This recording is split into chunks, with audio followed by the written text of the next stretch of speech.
నమస్కారం city news కి స్వాగతం ఈనాటి ముఖ్యాంశాలు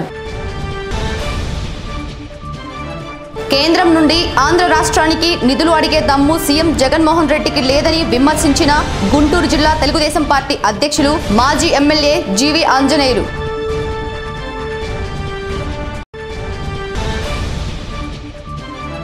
సీఎం జగన్మోహన్ రెడ్డిని విమర్శించే స్థాయి మాజీ ఎమ్మెల్యేకు లేదన్న ఎమ్మెల్యే బొల్ల బ్రహ్మనాయుడు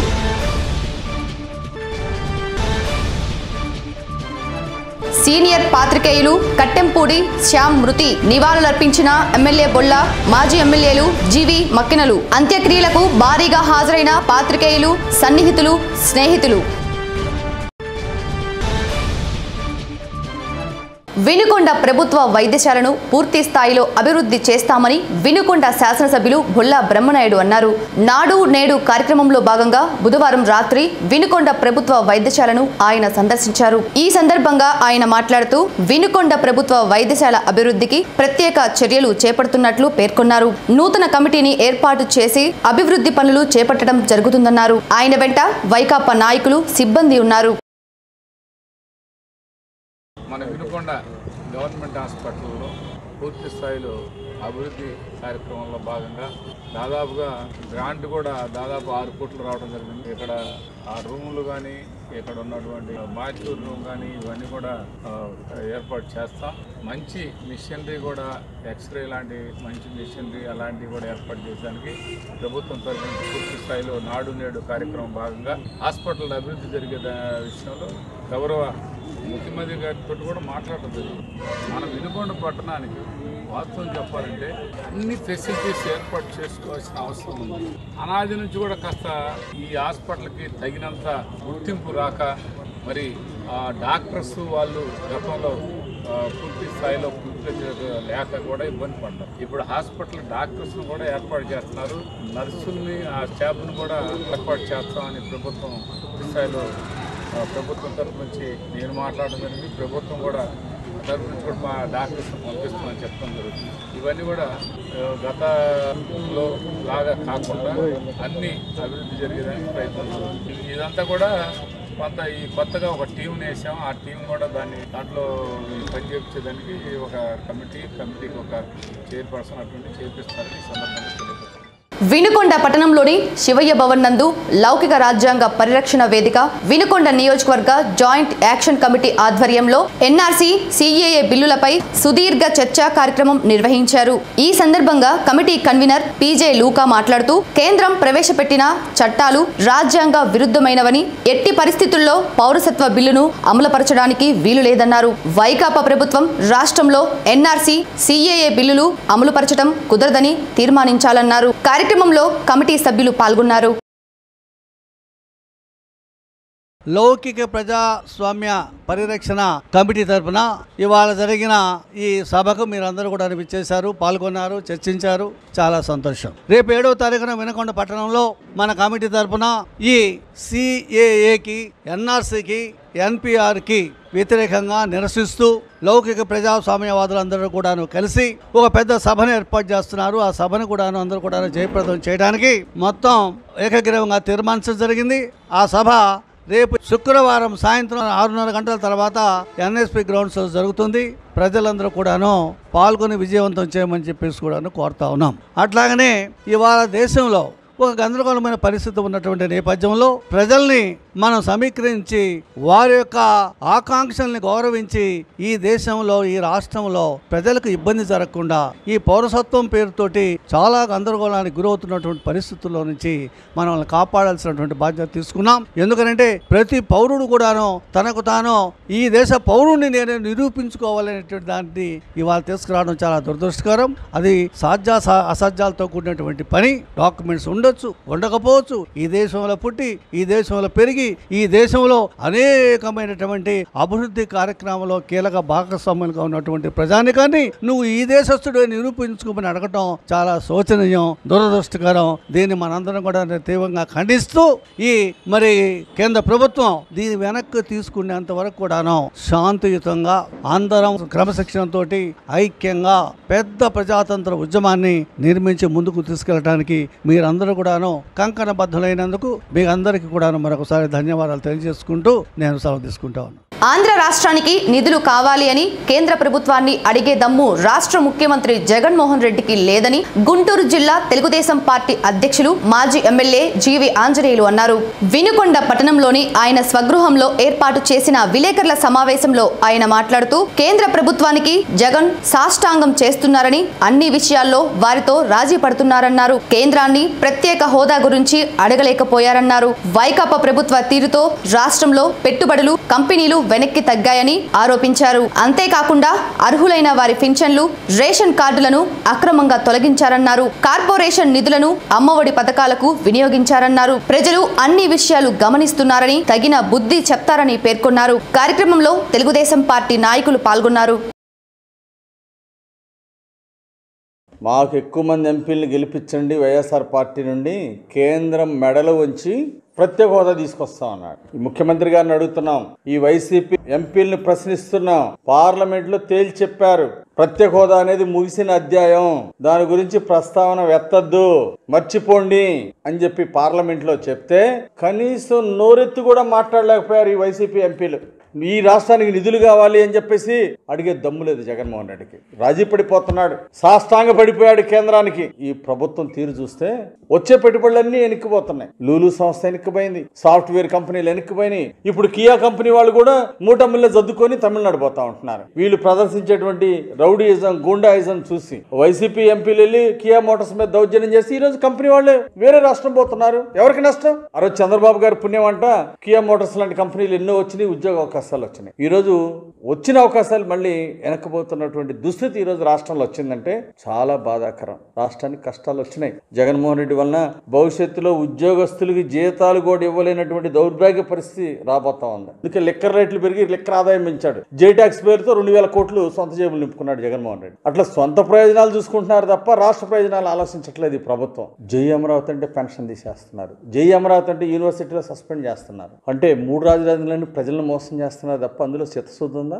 ఒక రాజధానిలో 90% కట్టిన బిల్డింగ్లు కనీసం రంగులేని చేతకాని ఈ ప్రభుత్వం రాజధానులు కదా 30 రాజధానులు పెడతామని పెట్టండి. అంటే భావితరాలు భవిష్యత్తు ఆలోచన అవసరం లేదా ఈ ప్రభుత్వానికి? 3 రాజధానులు కేవలం ప్రజల్ని మోసం చేయడానికి వేసుకున్న ఎత్తుగడ. దీనివల్ల రాష్ట్రానికి చాలా నష్టం.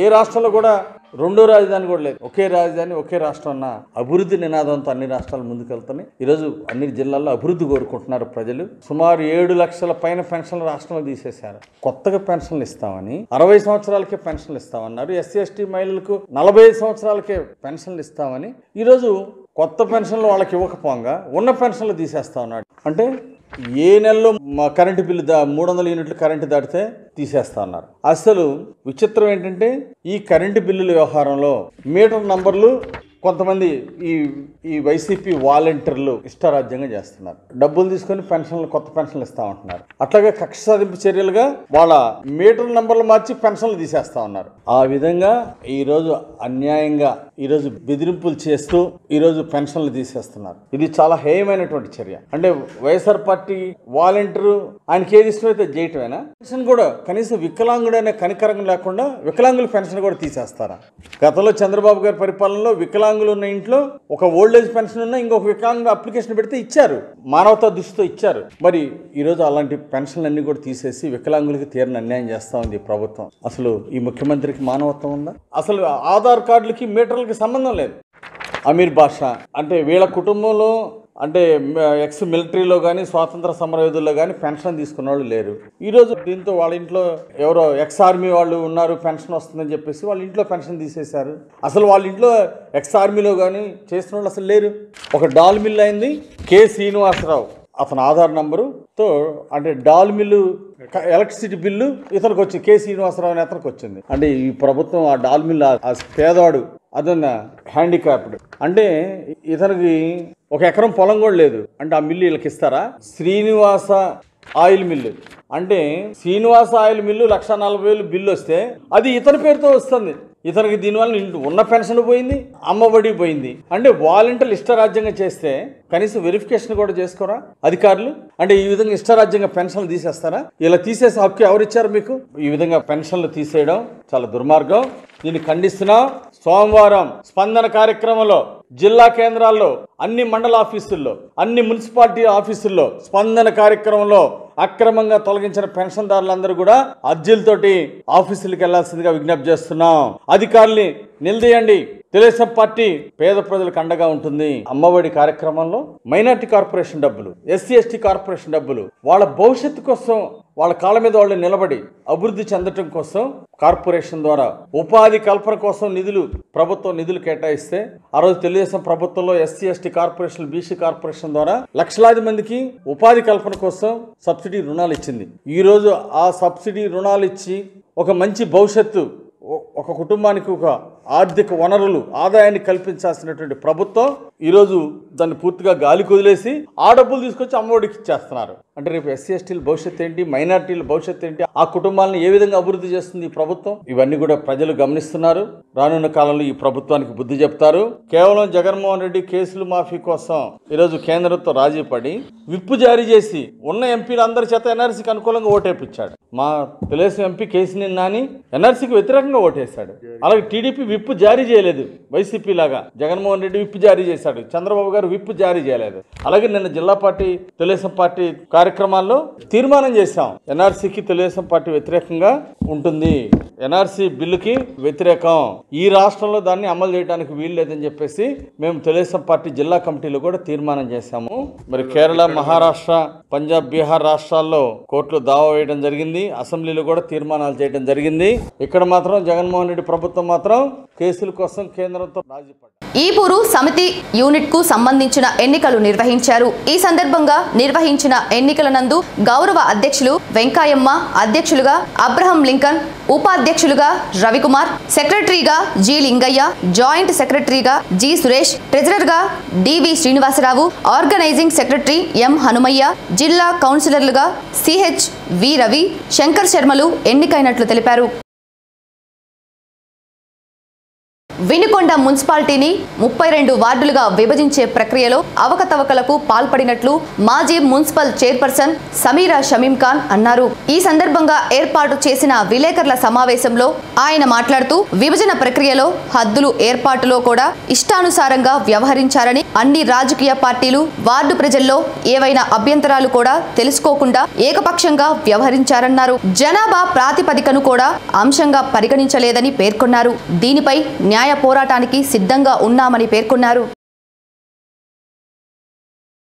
వినుకొండ మున్సిపాలిటీలో 26 వార్డులని 32 వార్డులుగా బైబర్కేషన్ చేయడం జరిగింది. దానికి సంబంధించి కొన్ని స్పెసిఫిక్ గైడ్ లైన్స్ గవర్నమెంట్ మున్సిపాలిటీకి సర్క్యులర్ ఇవ్వడం జరిగింది. దాంట్లో భాగంగా 26 వార్డులు 32 వార్డులుగా బైబర్కేషన్ జరిపేటప్పుడు పొలిటికల్ మీటింగ్ ఒకటి అరేంజ్మెంట్ చేస్తారు. దీనికి మీ అభిప్రాయాలు చెప్పండి, 26 వార్డులు 32 వార్డులుగా అప్గ్రేడ్ అవ్వడానికి మీ అభిప్రాయాలు చెప్పండి అని చెప్పి ఒక పొలిటికల్ మీటింగ్ అరేంజ్మెంట్ చేయాల్సి ఉంటుంది. అది ఫస్ట్ విడతలో దాదాపు సుమారు ఒక 7 నెలల క్రితం ఒక మీటింగ్ జరిపారు. అప్పుడు ఆల్ పొలిటికల్స్ వచ్చి అందరూ 26 వార్డులు 32 వార్డులుగా చేయడం సమ్మతమే అని చెప్పి ఏకాభిప్రాయంగా చెప్పారు. దాని తర్వాత మళ్ళా ఈ మున్సిపాలిటీ ఎలక్షన్స్, పంచాయతీ ఎలక్షన్స్ మళ్ళా బ్రేకప్ రావడం, కోట్లలో వేయడం, తర్వాత ఇప్పుడు మళ్ళా దాని కదలిక వచ్చి మళ్ళా గవర్నమెంట్ మున్సిపాలిటీ ఎలక్షన్స్ జరపాలనే ఉద్దేశంతో మొత్తం దానికి సంబంధించిన ప్రక్రియ మొత్తం ఫాస్ట్గా మూవ్ చేయడం జరుగుతుంది. దాంట్లో భాగంగా వీళ్ళు గెజిట్ రావడానికి ముందే మళ్ళా ఇంకో పొలిటికల్ మీటింగ్ అరేంజ్మెంట్ చేయాలి. ఏది వార్డులు బైబర్కేషన్ చేసిన తర్వాత, బౌండరీ లైన్లు ఫిక్స్ చేసిన తర్వాత, అక్కడ ఏమన్నా ఆ వార్డులో ప్రజల నుంచి అబ్జెక్షన్స్ ఏమైనా ఉన్నాయా, టౌన్ లో అబ్జెక్షన్స్ ఏమైనా ఉన్నాయా అని చెప్పి వాళ్ళు మళ్ళా అబ్జెక్షన్స్ కాల్ఫర్ చేయాలా పొలిటికల్ మీటింగ్ పెట్టి. కానీ ఇక్కడ అలా జరగలేదు. ఏకపక్షంగా కొంతమందిని కూర్చోబెట్టుకొని వార్డులని విభజించి, అది ఎలా ఒక వార్డు ఒక చోటు నుంచి ఒక చోటికి ఎండ్ చేయాలంటే దానికి కొన్ని ఒక కొలమానం ఉంది. ఏది బౌండరీ లైన్, రోడ్డుకి ఇటువైపు తీసుకోవాలా బౌండరీ లైన్. అలాంటిది వాళ్ళు ఏం చేశారు, సగం రోడ్డు ఉంది, మిగతాది ప్రైవేట్ స్థలం. అక్కడ ఆ రోడ్డు తర్వాత ప్రైవేట్ స్థలంలో ఎండ్ చేయడానికి లేదు వార్డు, కానీ వీళ్ళు అలా చేశారు. వీళ్ళు అలా చేశారు. అలానే నియమ నిబంధనలు పాటించలేదు, ఏకపక్షంగా బైబర్కేషన్ చేశారు. ఆ తర్వాత ఏదైతే వార్డులో బీసీలు, ఎస్సీలు, ఎస్టీలు జనాభా ఎంతమంది ఉన్నారు అనేది కూడా ప్రిపేర్ చేశారు. దాంట్లో కూడా చాలా అవకతవకలు ఉన్నాయి. బీసీల్ని ఓసీలుగా చూపించారు, ఓసీల్ని బీసీలుగా చూపించారు. మున్సిపాలిటీ నుంచే 2 లిస్టులు రిలీజ్ చేశారు. మున్సిపాలిటీ నుంచే ఆ 2 లిస్టులలో కూడా వ్యత్యాసాలు. ఫస్ట్ ఒక లిస్టు రిలీజ్ చేశారు. ఆ లిస్టులో బీసీలు 21,972 టౌన్ మొత్తం మీద, ఓసీలు వచ్చేసరికి 17,419 రిపోర్ట్ ఒకటి ఇచ్చారు.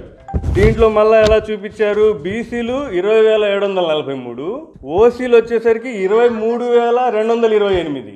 ఏది మొత్తం పరిశీలన చేస్తే చాలా అవకతవకలు. ఒక వార్డు 2 వార్డులు అని కాదు, చాలా వార్డుల్లో ఏదో ఒక 5 ఓట్లు 10 ఓట్లు ఏదో తేడా ఉందంటే అది ఓకే. సుమారు ఒక 200 మంది ఓసీలు ఉన్న చోట 540 మంది ఓసీలుగా చూపిస్తున్నారు. అంటే వార్డు రిజర్వేషన్ అనుకూలంగా రావడానికి, టౌన్ రిజర్వేషన్ అనుకూలంగా రావడానికి ఈ విధంగా చేస్తూ ముందుకెళ్తున్నారు. ఇది మేము కంపల్సరీగా అబ్జెక్షన్ చేస్తున్నాం. కమిషనర్ గారికి కూడా లెటర్ పూర్వకంగా ఇస్తున్నాం, అబ్జెక్షన్ లెటర్ కూడా ఇస్తున్నాం మేము, అప్లికేషన్ లెటర్ కూడా. ఇది తప్పనిసరిగా బైబర్కేషన్ కూడా, వార్డు బైబర్కేషన్ ప్లస్ ఈ బీసీలు గణాంకాలు, ఎస్సీలు ఎస్టీలు మొత్తం సరిచేయాల్సిన అవసరం ఉంది. లేదంటే మేము న్యాయ పోరాటానికి కూడా సిద్ధంగా ఉన్నాము. ఎలా సరిచేయాలో మేము కూడా న్యాయపరంగా పోరాటం చేస్తాం. క్యాస్ట్ తప్పులు ఉన్నాయి కూడా, ప్రూఫ్లతో ఉన్నాయి, ప్రూఫ్లు కూడా విత్ ప్రూఫ్లు ఉన్నాయి దీంట్లో మొత్తం. ఇది కూడా ప్రూఫ్లతో సహా మేము కూడా ఎలక్షన్ కమిషన్కి అదేవిధంగా సంబంధిత అధికారులకి కలిసి రిప్రజెంటేషన్ ఇవ్వడం జరుగుతుంది. ఇది సరిచేసే వరకు న్యాయ పోరాటానికి సిద్ధంగా ఉన్నాం, న్యాయ పోరాటం చేయడానికి. రాష్ట్రంలో వైకాపా ప్రభుత్వం రౌడీయిజానికి పాల్పడుతుందని మాజీ ఎమ్మెల్యే జీవి ఆంజనేయులు అన్నారు. బొల్లాపల్లి మండలంలోని పేరూరుపాడు గ్రామంలో తెలుగుదేశం పార్టీ కార్యకర్తలపై వైకాపా నాయకులు దాడులకు పాల్పడటాన్ని ఆయన తీవ్రంగా ఖండించారు. ఫ్లెక్సీల వద్ద చోటు చేసుకున్న వివాదంలో టీడీపీ కార్యకర్తలపై విచక్షణ రహితంగా దాడులకు పాల్పడడం జరిగిందన్నారు. ఇటువంటి వాటిని ఎమ్మెల్యే ప్రోత్సహిస్తున్నారని ఆరోపించారు. దాడులకు పాల్పడిన వారిపై నేటికి కేసు నమోదు కాలేదన్నారు. దీన్ని జిల్లా పోలీస్ ఉన్నతాధికారుల దృష్టికి తీసుకుని వెళ్లి దాడులు చేసిన వారిపై కఠిన చర్యలు తీసుకునే విధంగా చూస్తామన్నారు.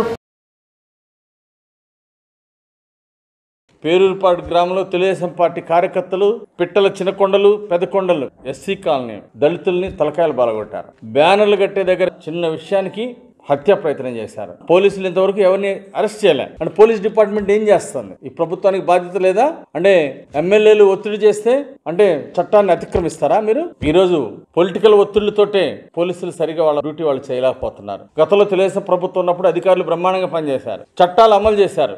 ఈరోజు అదే చట్టాలని అటకెక్కిస్తా ఉన్నారు. ఇలాంటి దారుణాలకు పాటుపడుతున్నారు. వైసీపీ ఎమ్మెల్యేలు కానీ ఎంపీలు కానీ ఇలాంటి వాటిని ప్రోత్సహించడం వలన ఇక్కడ శాంతి భద్రతలు దెబ్బతింటున్నాయి, ప్రజల్లో కక్షలు కార్పణ్యాలు పెరుగుతున్నాయి. దీనివల్ల మన ప్రాంతానికి కూడా ఎంతో నష్టం. పొలిటికల్ లీడర్స్ ఇలాంటివి ఎంకరేజ్ చేయటం మంచి పద్ధతి కాదు. ఇలాంటి వాటికి ఎలా గుణపాఠం చెప్పాలో మాకు తెలుసు. అధికారులు దీని మీద స్పందించి దీన్ని ఉన్నతాధికారుల దృష్టికి కూడా తీసుకెళ్తున్నా. పేరూరుపాడులో జరిగినటువంటి దాడిని ఖండిస్తున్నాం. దీన్ని జిల్లా ఎస్పీ దృష్టికి కూడా తీసుకెళ్తున్నాను. వాళ్ళ మీద కఠినంగా చర్య తీసుకోవాలని చెప్పి ఉన్నతాధికారులు కోరుతున్నా. ఇలాంటివి సమర్థించడం స్థానిక ఎమ్మెల్యేకి సరైన పందా కాదు. స్థానిక ఎమ్మెల్యే ఎలాంటి ప్రోత్సహిస్తాడు? ఇలాంటి గొడవలు ప్రోత్సహించి సెక్షన్ తగ్గించమని స్టేషన్ బెయిల్ ఇమ్మని చెప్పేసి తలకాయల పాలు కొట్టి చంపుతా ఉంటే స్టేషన్ బెయిల్ ఇప్పిస్తారా మీరు? ఇలాంటి గుండాయిజాన్ని రౌడీయిజాన్ని ఎమ్మెల్యేలు ప్రోత్సహించడం ఎంతవరకు సమంజసం? గతంలో ప్రశాంతంగా ఉండేటువంటి వినుకొండ ప్రాంతంలో ఈ విధంగా గ్రామాల్లో చిచ్చు పెట్టడం దీన్ని తీవ్రంగా ఖండిస్తున్నా. పొలిటికల్ దాడులు ఇలాంటి భవిష్యత్తులో కొనసాగితే తగిన గుణపాఠం చెప్పాల్సి వస్తుంది. ప్రకాశం జిల్లా సంతమాగులూరు మండలం ఏల్చూరు గ్రామంలోని రేషన్ షాపులపై విజిలెన్స్ అధికారులు గురువారం తనిఖీలు నిర్వహించారు. గ్రామంలోని షాపు నెంబర్ 6, 11 రేషన్ దుకాణాలపై కేసు నమోదు చేశారు. అదేవిధంగా 8, 6 షాపుల్లో సరుకుల్లో వ్యత్యాసాలపై చర్యలు తీసుకోనున్నట్లు తెలిపారు. తనిఖీల్లో సిబ్బంది పాల్గొన్నారు. గత తెలుగుదేశం ప్రభుత్వం స్వార్థ ప్రయోజనాల కోసమే అమరావతిని రాజధానిగా ప్రకటించి ప్రజలను తీవ్రంగా మోసం చేశారని వినుకొండ శాసనసభ్యులు బొల్లా బ్రహ్మనాయుడు అన్నారు.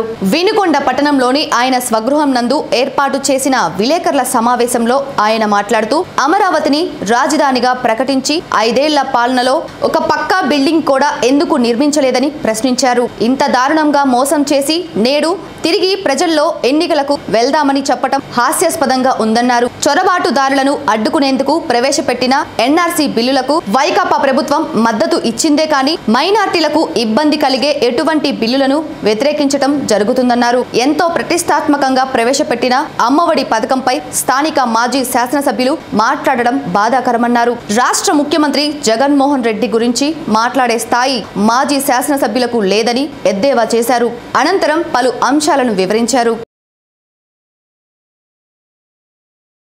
అన్ని విషయాల్లో పాలన పట్ల అంకిత భావంతో పనిచేస్తున్నటువంటి పరిస్థితుల్లో ఈరోజు తెలుగుదేశం ప్రభుత్వం మాజీ ముఖ్యమంత్రి గారు ఏ విషయం మాట్లాడినా ఆయన వక్రీకరించి మాట్లాడటం జరుగుతుంది. అదేవిధంగా ఆయన ఎలా వక్రీకరించి మాట్లాడుతున్నాడంటే ఈరోజు మీకు దమ్ముంటే ఎలక్షన్ పెట్టండి, మళ్ళీ ప్రజల కాడికి వెళ్దాం, మీకు దమ్ముంటే మీరు గెలుచుకోండి, మీరు గెలుచుకుంటే ఈసారి నేను రాజకీయాలకు శాశ్వతంగా దూరంగా ఉంటాను అని చెప్తున్నాను. ఇవాళ 6 నెలల క్రితం ఎలక్షన్ పెడితే ఓడిపోయావు, మరి నీకు ఆ రోజు పరిస్థితుల్ని మీరు ఎందుకు దృష్టిలో పెట్టుకోలేదు, మరి ఎందుకు రాజకీయాలకి శాశ్వతంగా దూరం కాలేదు, ఈ రోజు ఎందుకు మళ్ళీ ఎలక్షన్ పెట్టమంటున్నారు, ఎందుకు శాశ్వతంగా మేము రాజకీయ సన్యాసం తీసుకుంటానని చెప్తున్నాం. ఇది చంద్రబాబు నాయుడు గారు చెప్తున్నటువంటి పరిస్థితి. చంద్రబాబు నాయుడు గారు మేము ఒకటే అడుగుతున్నాం, తెలుగుదేశం ప్రభుత్వంలో పూర్తి స్థాయిలో మీరు చేసినటువంటి మీ పాలన ప్రజలందరూ కూడా అసహించుకోవడం జరిగింది. దానికి నిదర్శనం ఈరోజు మీరు రాజధాని విషయంలో మాట్లాడతారు. రాజధాని విషయంలో ఏం మాట్లాడుతున్నారు మీరు? రాజధానిని అమరావతిని చంపేశారని చెప్తా ఉన్నారు. కరెక్టే, నువ్వు బ్రతికిస్తే పూర్తి స్థాయిలో బ్రహ్మాండంగా నీ పాలనలో రాజధాని నువ్వు బాగా నిర్మాణం చేస్తే ఒక్క బిల్డింగ్ అన్నా మీరు పర్మనెంట్ గా నిర్మాణం చేసినటువంటి బిల్డింగు లేదు. మీరు రాజధాని తీసుకొచ్చి మీ స్వార్థ ప్రయోజనాల కోసం, మీ పార్టీ నాయకులు బాగుపడే దాని కోసం ఎక్కడ పెడుతుందో కూడా తెలియకుండా రాజధానిని సస్పెన్స్ లో పెట్టుకొని మీరు ఇన్సైడెడ్ ట్రేడింగ్ చేసుకున్నారు. అది అందరికీ తెలుసు.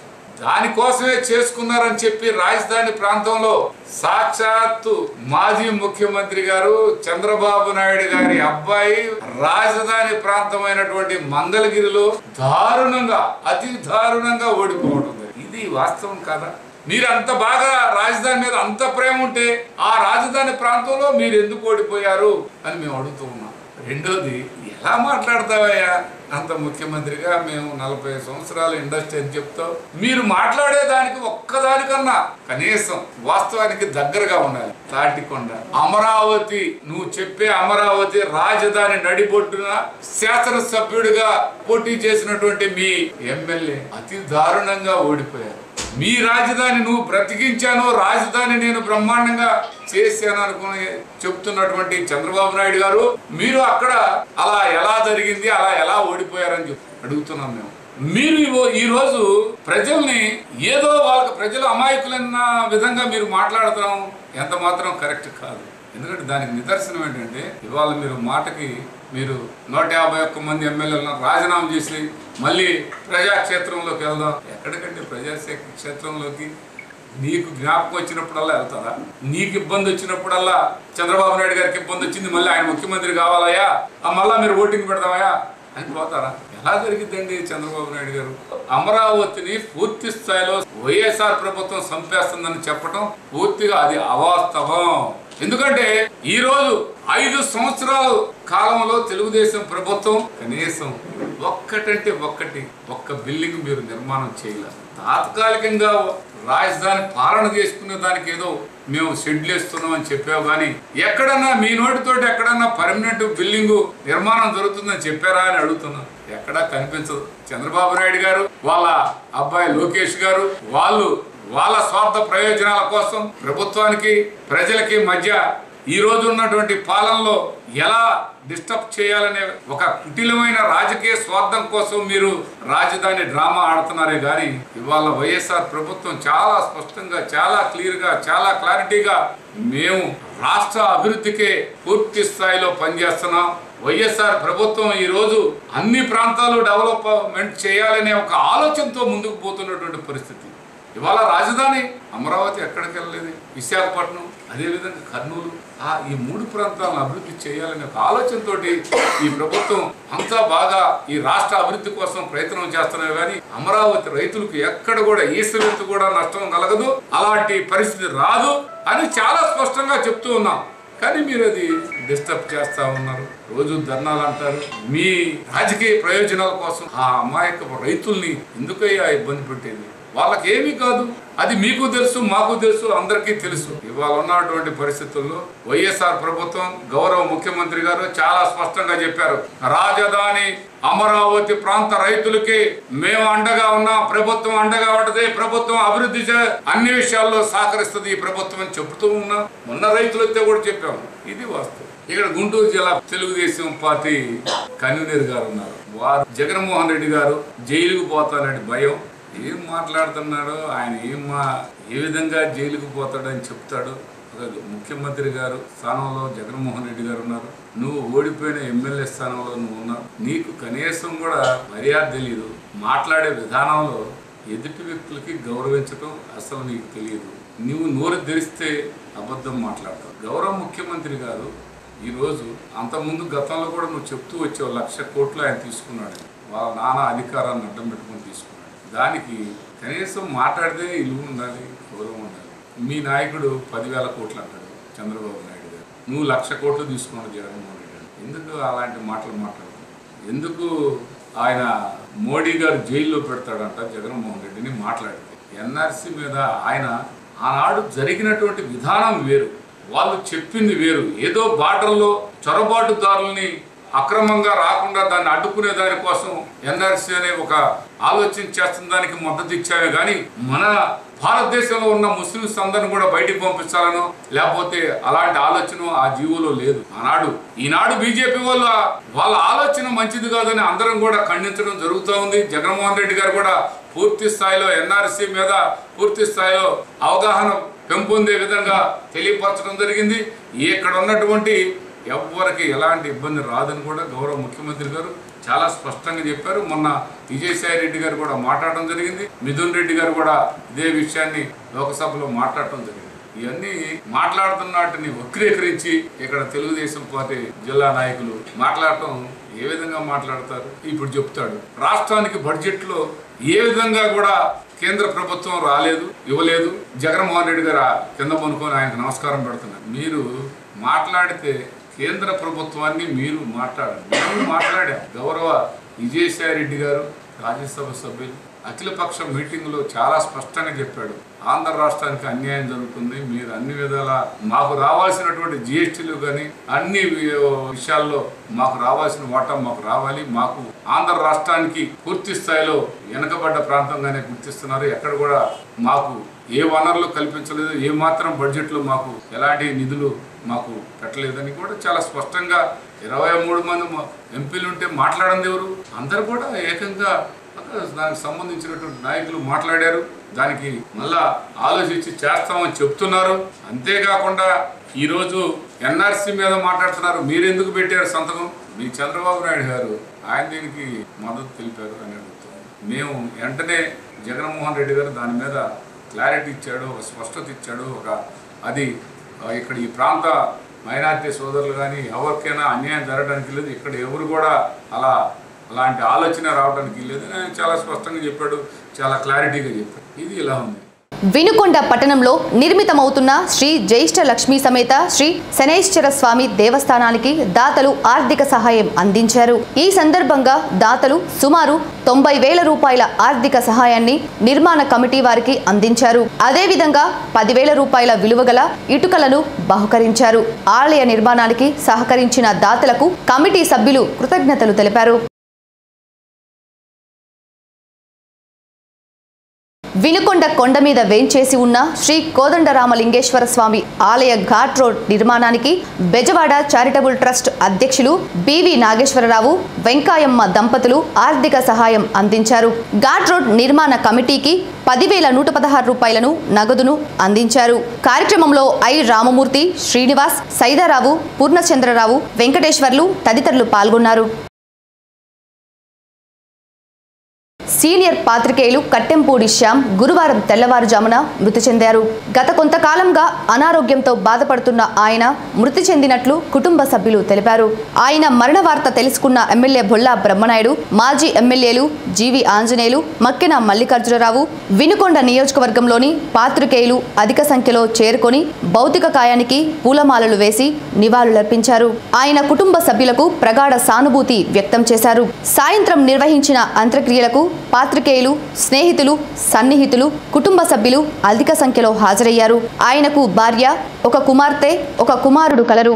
వైఎస్ఆర్ బీమా పథకం క్రింద మట్టి ఖర్చులకు 5,000 రూపాయల నగదును కుటుంబ సభ్యులకు అందించారు.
సిటీ న్యూస్ ఇంతటితో సమాప్తం. తిరిగి రేపటి సిటీ న్యూస్లో మళ్ళీ కలుద్దాం. అంతవరకు సెలవు. నమస్కారం.